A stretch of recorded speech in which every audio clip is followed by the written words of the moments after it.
You survived what killed others, not because you are better, but because you are chosen. நான் திருப்பி சொல்றேன் for you to understand.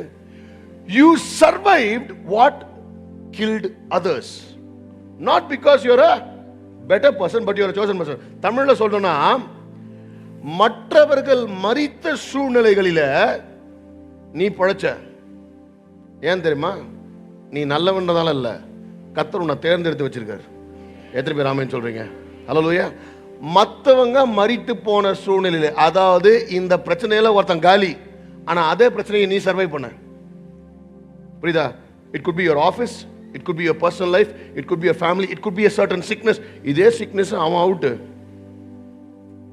சிலலாம் பாத்தீங்கன்னா ஜுரம் 99 கூட வர தேவையில்ல, 98 வந்தால ஐயோ முடியல, ஃபீவர், நம்மளால நம்ம 102ல ஏஞ்சி வெளில வந்து பிரசங்கம் பண்ணப்போம். Why? Oh, is it because I'm better? No, it's because I'm chosen. And the same with you. இன்னைக்கு எத்தனையோ பேர் தாங்க முடியாத அப்படியே புஷ்னு விழுந்த சூழ்நிலை, காலின்னு குவிட் பண்ண சூழ்நிலை, நீ சர்வைவ் பண்ண. ஏன் சர்வைவ் பண்ண? Not because you are good and better, no, but because God has chosen you. கர்த்தர் உன்னை தேர்ந்தெடுத்து வச்சனால தான் நீ சர்வைவ் பண்ண, இன்னும் சர்வைவ் பண்ற. Hallelujah. So many people, they just fell, they died. I'll tell you why. Exodus chapter 2 verse 1 வாசித்தீங்கன்னா, யாத்ராகமம் 2:1 வாசித்தீங்கன்னா, லேவியின் குடும்பத்தாரில் ஒருவன் லேவியின் குமாரத்திகளில் ஒருத்தியை விவாகம் பண்ணினான். அந்த ஸ்திரீ கர்ப்பவதியாகி ஒரு ஆண் பிள்ளையை பெற்று அது அழகுள்ளதென்று கண்டு அதை 3 மாதம் ஒளித்து வைத்தார். 3 மாசம் ஒளித்து வைக்கிறாங்க. Okay, Moses survive 3 months, right? ஆனா பழைய முந்தின சாப்டர் பாத்தீங்கன்னா, சாப்டர் 1ல Pharaoh clearly gives the rule. மிட்வைஃப்ஸ்க்கு என்ன கொடுக்கலாம், நர்ஸுக்கலாம், போய் நேரா அந்த குழந்தைங்களை சாவடிச்சுன்றாரு. அவங்க சாவடிக்கல. அவங்க என்ன சொல்றாங்கன்னா, அந்த குழந்தைங்க நான் போறதுக்கு முன்னாடி பிறந்துடுறாங்க. சோ ஒண்ணு ஃபாரோ ஒரு ரூல் போடுறார். என்ன ரூல் போடுறார் வாசிங்க. அப்பொழுது பார்வோன் பிறக்கும் ஆண் பிள்ளைகளை எல்லாம் நதியிலே போட்டு விடவும். அதாவது பிறக்கும் போதே சாவச்சிருங்க. எப்படி? பிறக்கும் போதே சாவச்சிருங்க. ஆனா நம்மால் மட்டும் சர்வை பண்ணிக்கிறாருங்க. ரைட்? பிறக்கும் போதே சாவச்சிருந்தாங்க, ஆனா நம்மால சர்வை பண்ணிக்கிறாரு. Dear children of God, you need to understand that he did not survive because he was better, but because he was chosen. ஐயா, இன்னைக்கு நான் சொல்றேன், நிறைய காலங்கள் மத்தவங்க விழுந்துட்டாங்க. ஏன்னா நிறைய எத்தனை பேர் சூசைட் பண்ணி செத்துறாங்க. ஆனா நம்ம எப்படி நிக்கிறோம்? ஏன்னா கர்த்தர் நம்மளுக்கு ஏதோ ஒரு வச்சிருக்காரு இன்னும். Hallelujah. You still survive this marriage, others could not, because God has chosen. You survived this battle alone. இந்த போராட்டத்தை நீ தனியா சர்வை பண்ணியிருக்கிற, பிகாஸ் யூ ஆர் சோசன். உன் ஆபீஸ்ல எத்தனை பேர் விட்டு போயிருப்பாம்பா உன் நிலைமையில. சில நம்ம சொல்லுதான், என் நிலைமையில யாராவது இருந்திருந்தா. ஏன்? You are chosen. Hallelujah.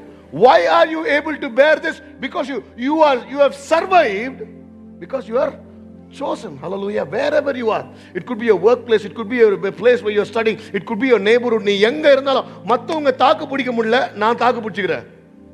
ஏன்? நீ chosen. எத்தனை பேர் ஆமென் சொல்றீங்க? Hallelujah.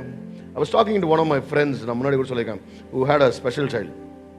Okay, அப்போ நான் சொல்லிட்டு, எப்பட்றா மேனேஜ் பண்ற, எப்பட்றா அப்படின்லாம் கஷ்டமாச்சுரா அப்படின்னு சொல்லிட்டு அவன் என்னை பார்த்து கேட்டான், நீ எதுக்கு என்னை பார்த்து பாவம் போடுற அப்படின்னா.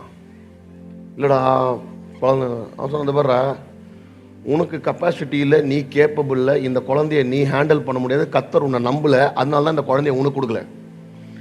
கர்த்தர் என்ன நம்பிக்கிறாரு, அதனால தான் அந்த குழந்தைய எனக்கு கொடுத்துக்கிறாரு. இதனால நீ பாவப்படக்கூடாது, உன்னை பார்த்து நான் தான் பாவப்படணும்னா. புரியுதா? Dear children of God, you should be strong enough in the situation. Boss, what killed others, I've still survived. Not because I'm good, I'm great, nor am I better, but because God has chosen. கர்த்தர் என்ன தனியா வச்சிருக்காரு ராஜா, என் மேல ஒரு நோக்கம் வச்சிருக்காரு, என் மேல ஒரு திட்டம் வச்சிருக்காரு. அதனாலேயே இவ்வளத்தையும் நான் சர்வைவ் பண்ணி I am still standing and I will still stand. நான் இன்னும் நிப்பேன், இன்னும் சர்வைவ் பண்ணுவேன். ஏன்னா கர்த்தர் என்ன சூஸ் பண்ணி வச்சிருக்காரு. ஹல்லேலூயா. அவன் சொல்லுங்க, because you are chosen.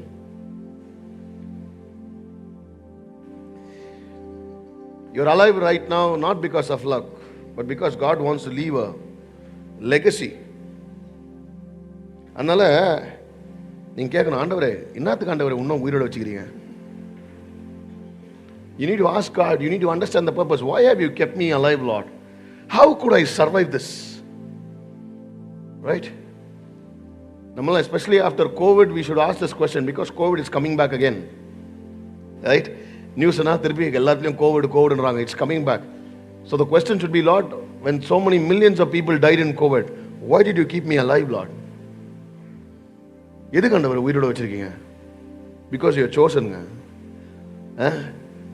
Not because நீங்க வந்து ஃபுல்லா மவுத்தை காகல் பண்ணி ஹேண்டை வாஷ் பண்ணி வேக பிடிச்சதுலாம் நீங்க உயிரோட இல்லை. கர்த்தர் வைக்கணும்னு முடிவு பண்ணிக்கிறார், உங்களை வச்சிருக்கிறாரு. ஹல்லேலூயா.